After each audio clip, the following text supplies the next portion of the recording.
Had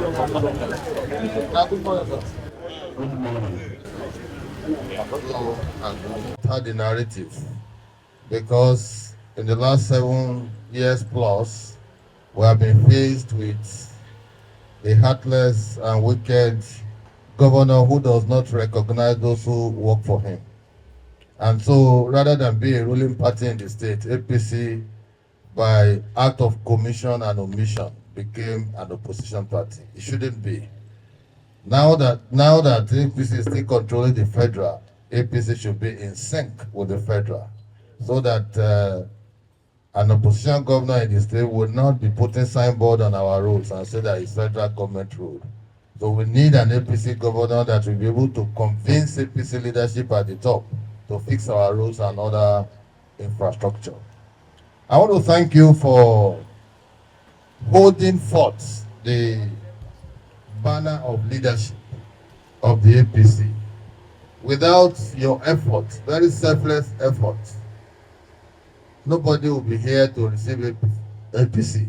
In fact, if you have not put in your energy to sustain this party all these years, with all the troubles that you witnessed, as a result of the misadventure of 2016, then we will not be here. You people have been the one that have survived, sustained, and endured the party. And so I want to specially applaud you for your effort, your energies, and resilience. Why am I running for governor? I told people in other places that, in fact, I should be the Emilio of Edo State. And the reason is very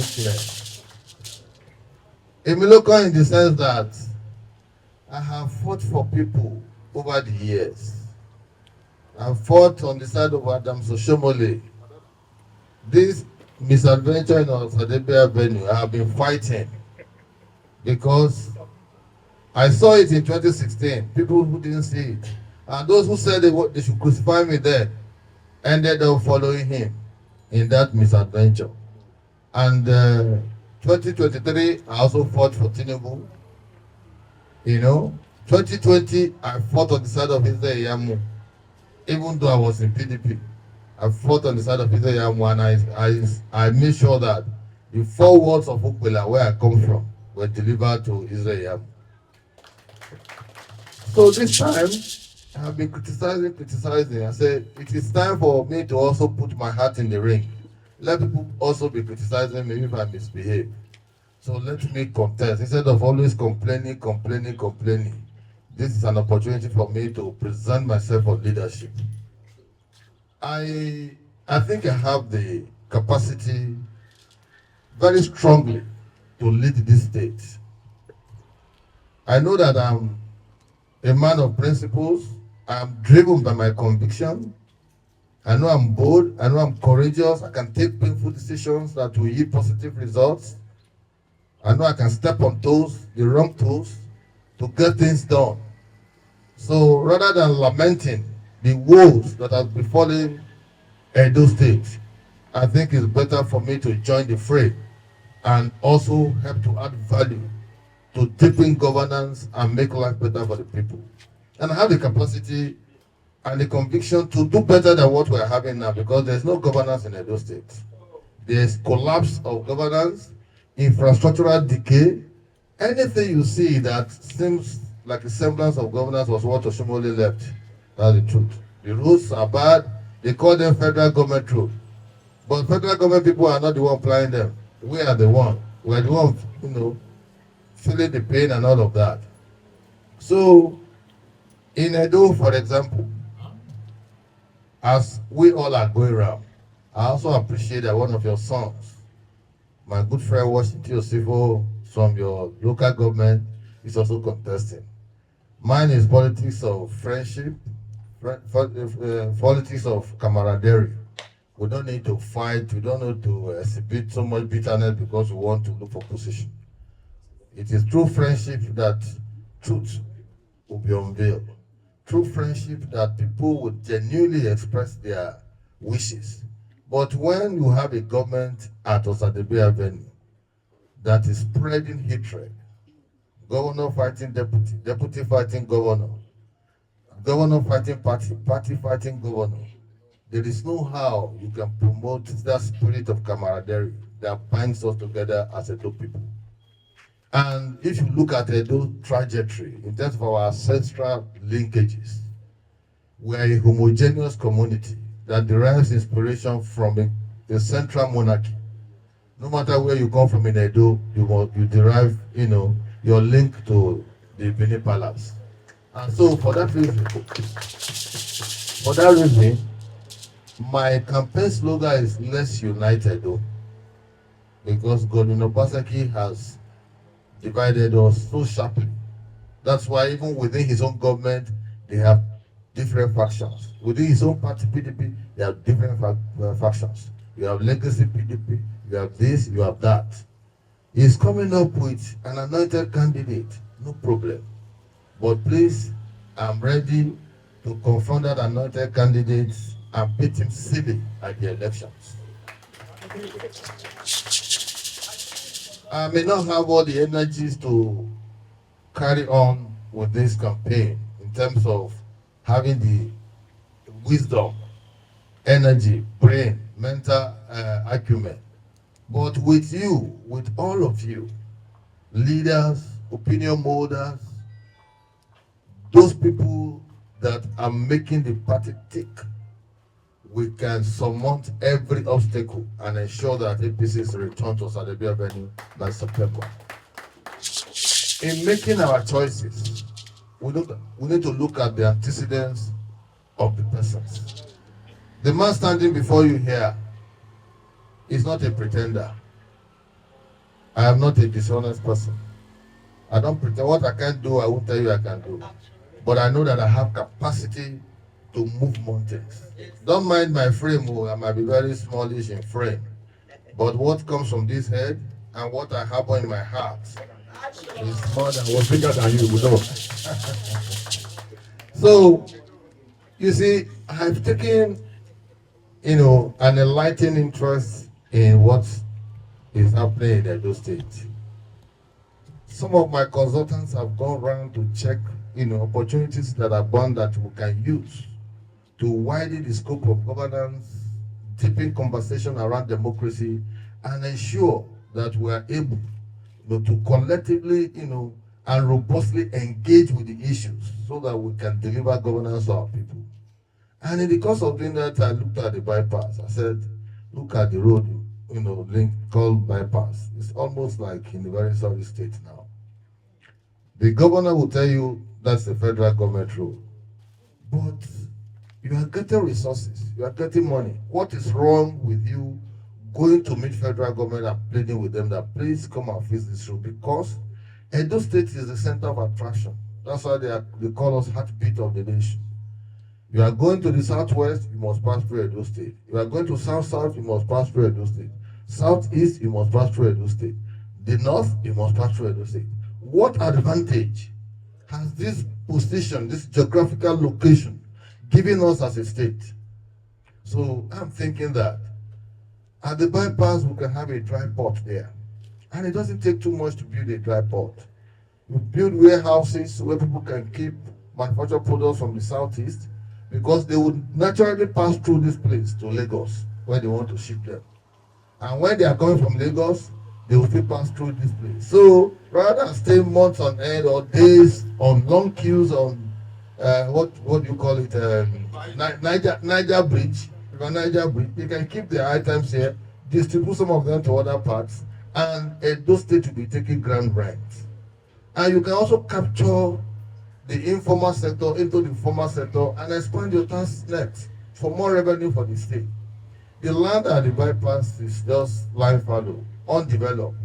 So if there's huge activity going on that bypass, you have to also stop incidences of kidnapping, because there will be presence of security and other security agencies.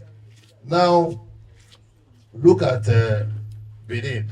Benin is noted and reputed for furniture.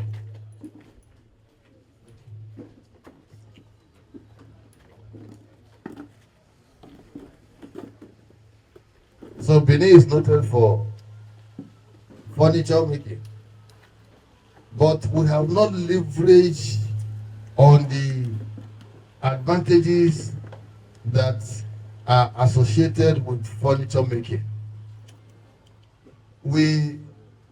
There will be no crime. The great leader. The leader there. Great. APC.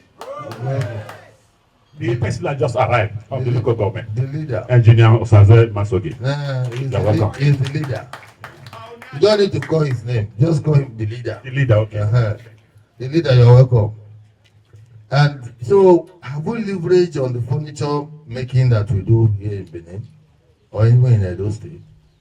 I'm thinking that if we build a furniture city in Benin, where you take people away from, domestic homes and all of that, where they keep their shops and everything, and you build a city where you can do dual carriageway down to the place, gated entrance, put hospital, put police station, put lock-up stores and all that, so that when you want to buy furniture, whether you are from Benin, Edo, Southeast, Southwest, or Lagos, they say go to Furniture City.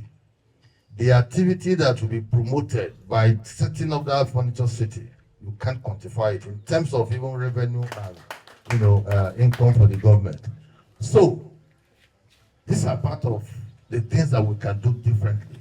Instead of people or governor going to start painting old buildings and calling them turnkey projects, I'm trying to, we're performing. We are building industrial hub without industry.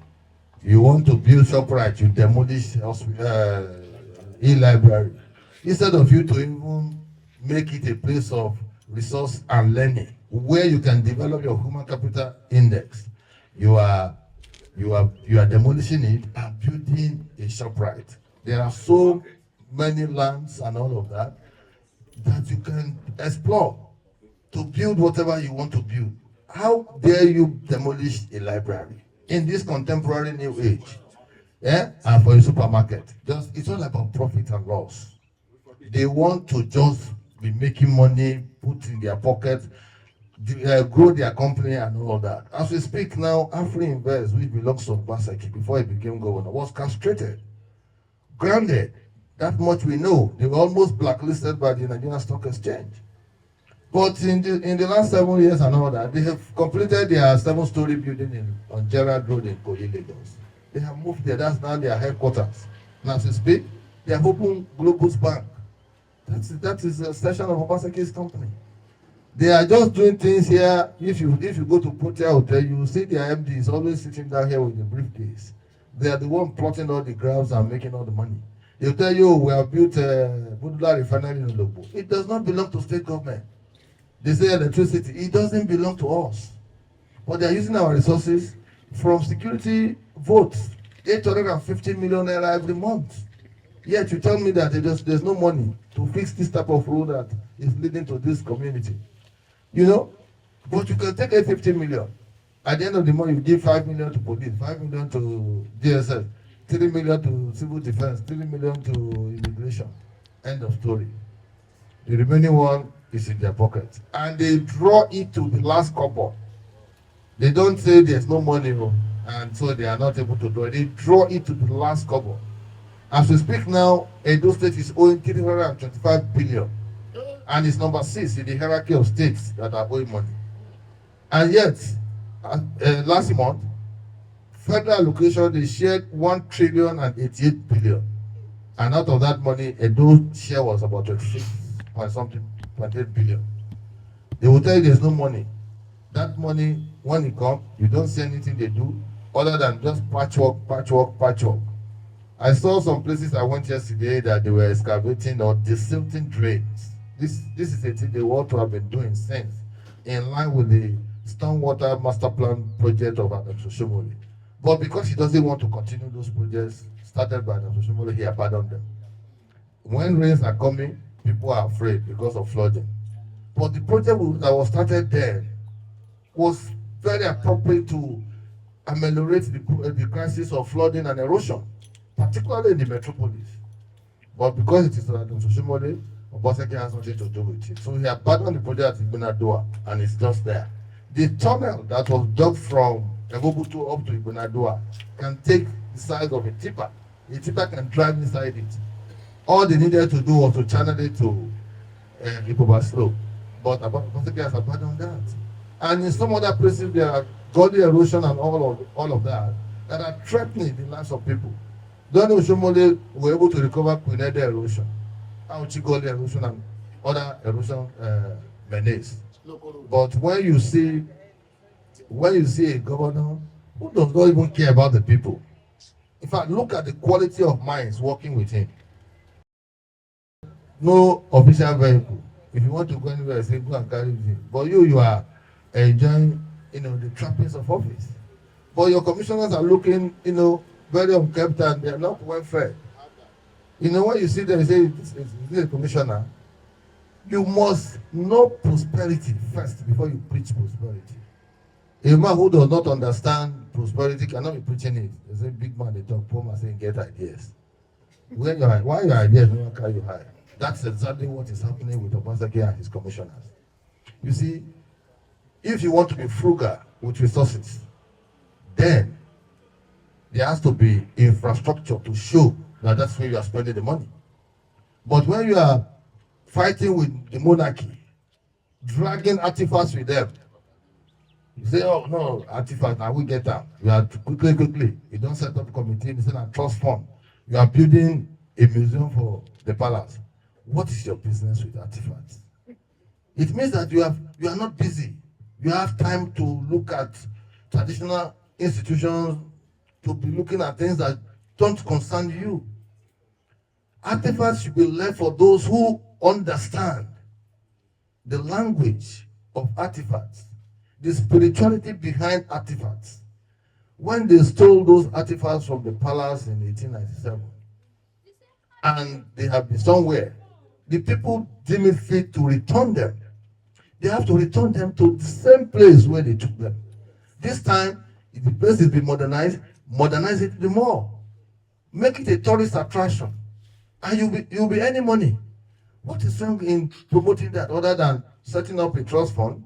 Because Germany sent 10 million euro, which is about 9 billion Nigerian money today, for them to build a palace or a museum. And Obaseki wouldn't let that kind of money go. So he would rather sit on it and say that he's now the chief artifact protector of Edo State than being the chief governor. So it's a big problem. And I challenged him on a number of occasions. I said, you can't bring strangers to tell us our story.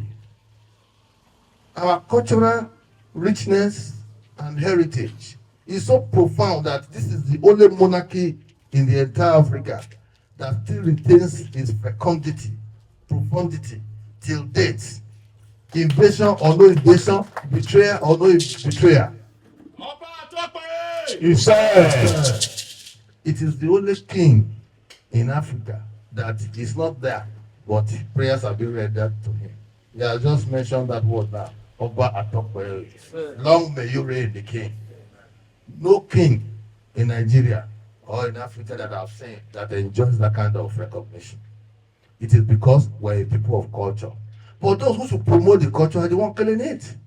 And you call yourself a governor. You withhold allocations to them. You refuse to release the allocation. Something that is statutorily, meant for them. Provided for honor the law. Look at the assembly. 9-member assembly. For 4 years, simply because you don't like their faces. You kept 14 of them out of that place.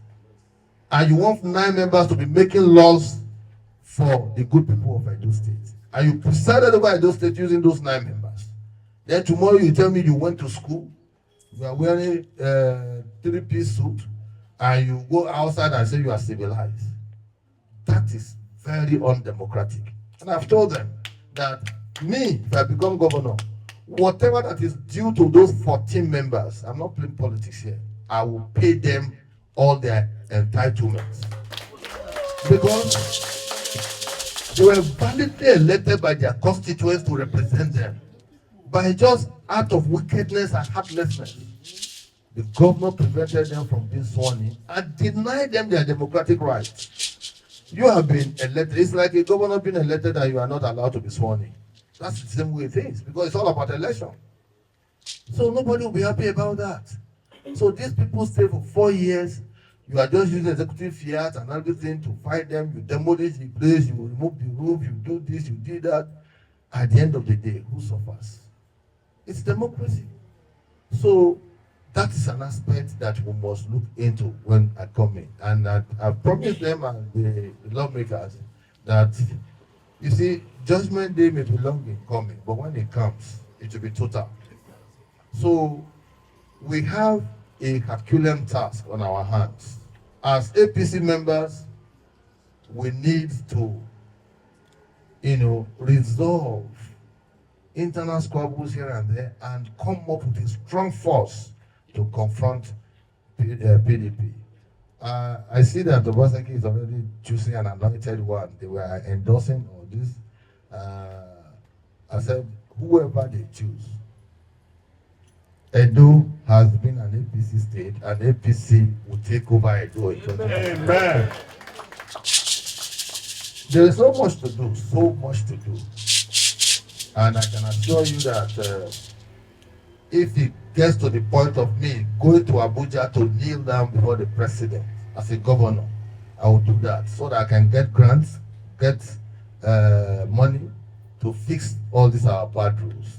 They have completely turned to eyesore. There is no, in fact, the man hours you spend on the road trying to get to your destination, it has eaten up all our time that you can't even carry out productive engagement. So what do? We need to think outside the box. And one of the ways is to reach out the federal government. Just 2 days back, Adam Sushimoli was complaining about 200 million naira in the budget of 2024 for this road. He said, how can the Minister for Works budget 200 million naira? Are you carrying out patching? It's a major construction that must be carried out. If you put 15 billion, it's not too much, because Edo State is so important in this country. It is not an accident of history that they call us heartbeat of the nation. The can-do spirit of Edo people is unimaginable. And so, because of our enlightenment, our literacy level, you can't fool us all the time. You can fool us for some time, but the moment we realize, everybody will maintain. Obaseki thinks that he can fool us now. He cannot, because we've seen him in 7 years. Before you know it now, in maybe 1 month to election, he will come and start grading this road. He said they want to start the road. So that people around here will say, government won't do road. Then they will say they are looking for votes. We know their trick. But I've told him and his people, I said, it can't work. You are bringing another technocrat who does not connect with our people, who doesn't know our people. Aside from him, even going to locate his village in Orhionmwon, it's difficult for him to even know the routes. That's how we located the Pastor. Yes, that's what I challenge it. In 2016, you all know that I challenged it. I told Oshomole, you can't bring this man who is like a stranger to us. His election was the most expensive in the history of election in Edo State. But Kassim Afegbua is controversial. Kassim Afegbua is this. They're doing this stubborn. I said, this man, I can't support this man. I can't. They said, Oshomole should sack me. I said, see, this is my resignation letter. I'm ready to go. He said, no. Remain, don't worry. You have a right to your belief. I sat in government house throughout those campaigns. I didn't go anywhere because I didn't feel that I should labor for a man who will turn out to be a bad governor. And he has proven me right. He has made me a prophet. And I don't want to be one, but he forced me to become a prophet. Because I saw through his lies and pretenses. He has abandoned a lot of things that he ought to have done. And now, he feels that he can just pick somebody to come and impose on us. It is not going to be possible. We are going to punish him with our tongue. So, leaders of local government, I want to thank you people. There is so much to be said because Edo is under rocks. It's rotten. If you travel across the state, there are There is no good road that you can say, I'm accelerating up to 80. 80 is even too high. You are 50, 40, 60. Because the roads are bad. And if there is no deliberate and conscious effort to ensure that road infrastructure is gotten right, then it will affect our economy. There is money. It is those who want to steal money to go and line their companies and banks that will tell you that there is no money. As bad as inflation is eating up our money still has value. They are taking it, they will use it to buy the same dollar they are complaining about. They will still go and keep it. If you take 850 million naira every month and you are not able to do anything, you are not able to buy new hiloses and all that for police and all that, provide other essential services, then what is the basis for taking 850 million naira? Because they know that they don't account for that money, say you can't quantify security. But I'm going to run an open government. I want to say open government, I will run it. If the state government is getting 20 billion, Edo people will know. Our tender process will be of public, but I will ensure that party people benefit from that process and not outsiders. Because we often make the mistake. Once the elections are over, we think that the party leaders, the representatives and all that, we are done with them. I'm not a governor and all that. You want to flex your muscles. No.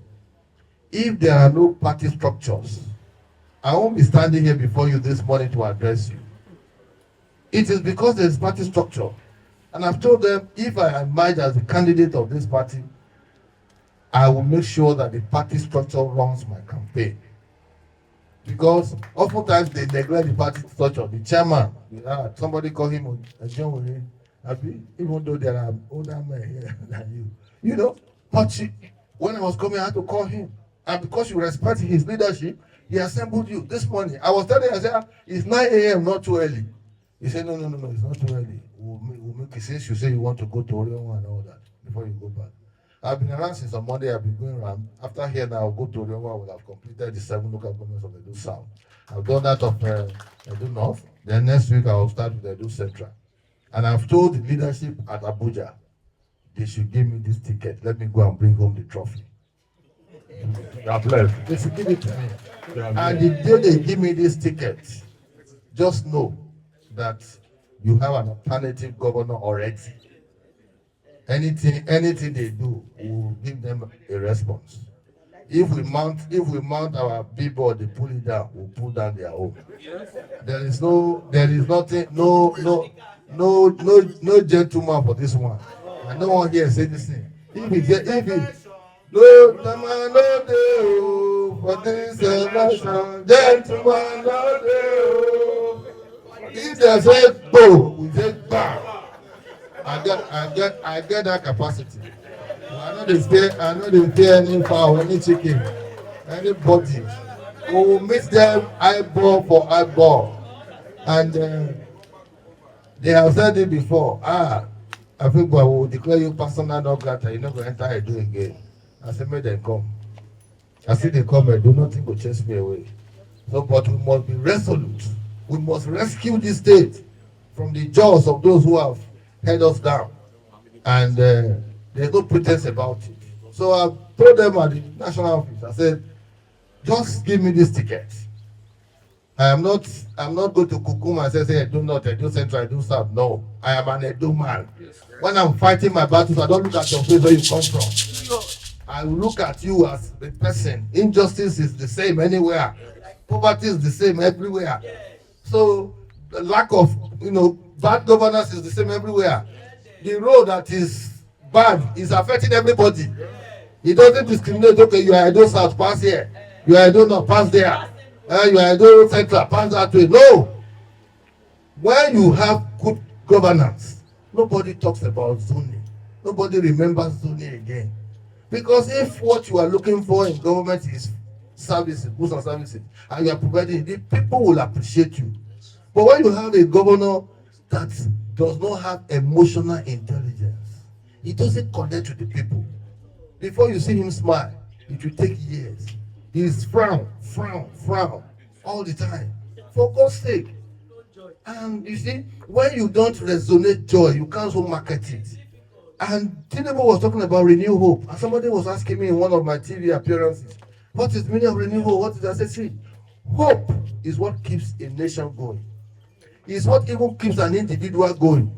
The day you are not able to market hope, then know that you have come to the end of the road. So we will continue to be hopeful, and by September 21, this state will return to APC state by special grace of God. APC. I want to thank all of you with, from the bottom of my heart.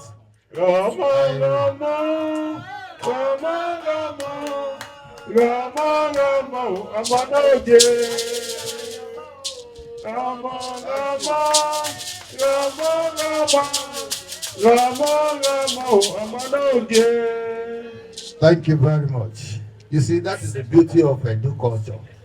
You see, even old women back home, they can sing lovely tunes, you know.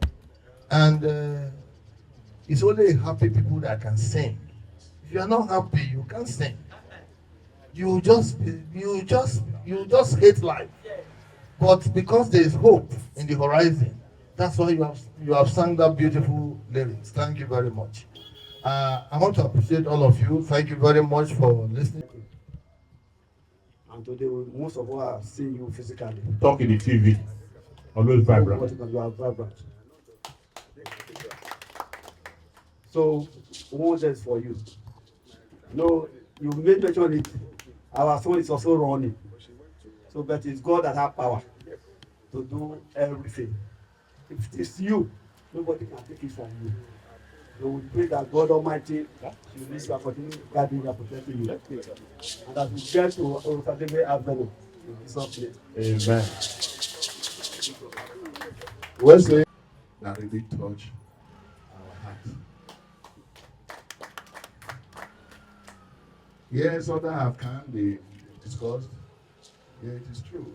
You know, when students, do an exam, and the lecturer is going to mark, certainly some will have A, some will have B, some they also have C. But for all that have come to see us, you are among the A. So, and that is the truth. That is the truth. We just received one a few days ago. I came from Mesant. That was another A. So, when you are not there, people will discuss your matter and will know what to do. By special grace of God, we want the best in this one that we are going. No longer imported children. So thank you very much. God bless you. So you will step forward to take prayer from. Thanks for checking out SYMFONI on YouTube. Please be sure to subscribe and like our videos for updates.